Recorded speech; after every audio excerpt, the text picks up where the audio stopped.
Good afternoon, everyone. Pete Byrne, WSBT-22 Sports, along with Eric Hansen, co-publisher of Inside ND Sports. Inside ND Sports will be partnering with WSBT throughout the year to bring you Notre Dame football coverage on both their platform as well as our many platforms, and we're excited to do it.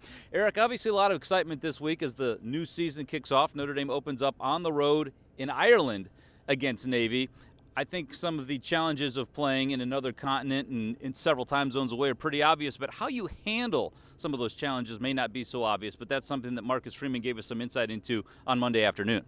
Yeah, we all can kind of think back to the 2012 team that ended up playing for the national championship, mopped up Navy in Ireland, and came back and really had some problems. So there's been a lot of more lean into sports science in terms of how they plan the trip, when to practice, when to come back. And even in training camp, as far as injuries, when you pull back, and Marcus Freeman had all kinds of stats about fewer concussions, fewer soft tissue injuries. So it's really interesting to see how much thought has gone into this. I think one thing that made it particularly interesting is one of the reasons Freeman goes through this exercise is because he's adamant that he needs to continue to learn on the job as well. He doesn't have all the answers, despite the fact that he's the guy that has to come up with the answers.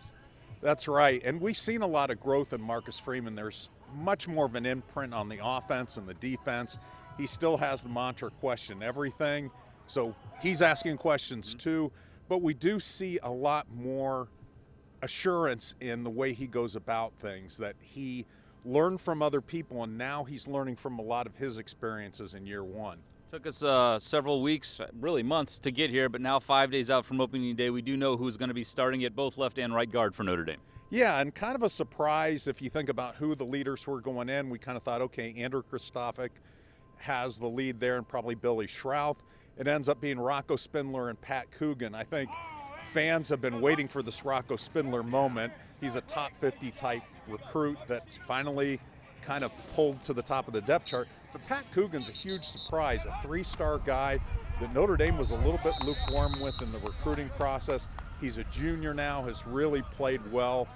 And so now we got to kind of see what the continuity is going to be like with this group, and also with adding Zeke Correll back in. He had an ankle injury last week. It sounds like Marcus Freeman's expecting him to start. That certainly was what it sounded like today. And I also think that maybe Schrouth not starting has something to do with his versatility, because I think he can give the Irish some help up and down that line should he need to be plugged and played. Absolutely, and I still think Billy Schrouth is a future NFL offensive lineman. There's a lot of talent there. He missed last spring because of some surgery, so that put him behind a little bit.